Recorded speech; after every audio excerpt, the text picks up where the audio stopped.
Pemerintah Provinsi Sumatera Selatan kembali menjadwalkan mudik gratis pada Hari Raya Idul Fitri 1447 Hijriah melalui anggaran kereta api yang akan dilaksanakan pada tanggal 16 dan 17 Maret 2026 dengan menyiapkan sebanyak 2.912 tiket jurusan Lubuk Linggau dan Tanjung Karang.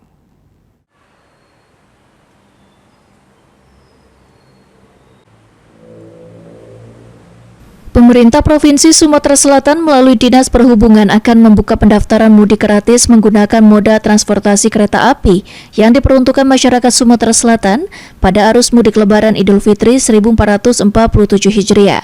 Kepala Bidang Perkeretaapian dan Pengembangan Dinas Perhubungan Provinsi Sumatera Selatan, Dedi Januarsyah mengatakan, pendaftaran mudik gratis akan mulai dibuka pada tanggal 4 Februari 2026 melalui online atau dapat datang langsung ke kantor Dinas Perhubungan Provinsi Sumatera Selatan.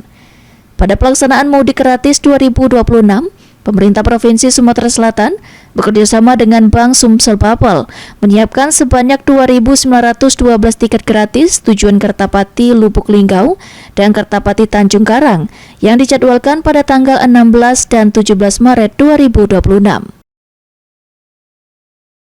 Ini pemerintah Provinsi Sumatera Selatan, jadi Bapak Gubernur memprogramkan untuk kegiatan mudik gratis tahun 2026 ini dengan kereta api. Jadi ada dua tujuan, sama seperti kemarin, ini Kertapati Tanjung Karang dan Kertapati Lubuk Linggau. Dengan jumlah gerbongnya satu ke Tanjung Karang itu 8 gerbong sekali berangkatan dan ke Lubuk Linggau dan 6 gerbong.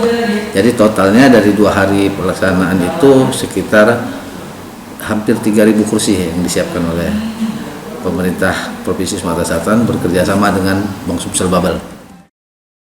Selain jalur kereta api, pemerintah Provinsi Sumatera Selatan juga menyiapkan mudik gratis melalui angkutan bus bagi masyarakat yang akan pulang ke kampung halaman pada puncak arus mudik Lebaran 1447 Hijriah. Eki Saputra, PAL TV.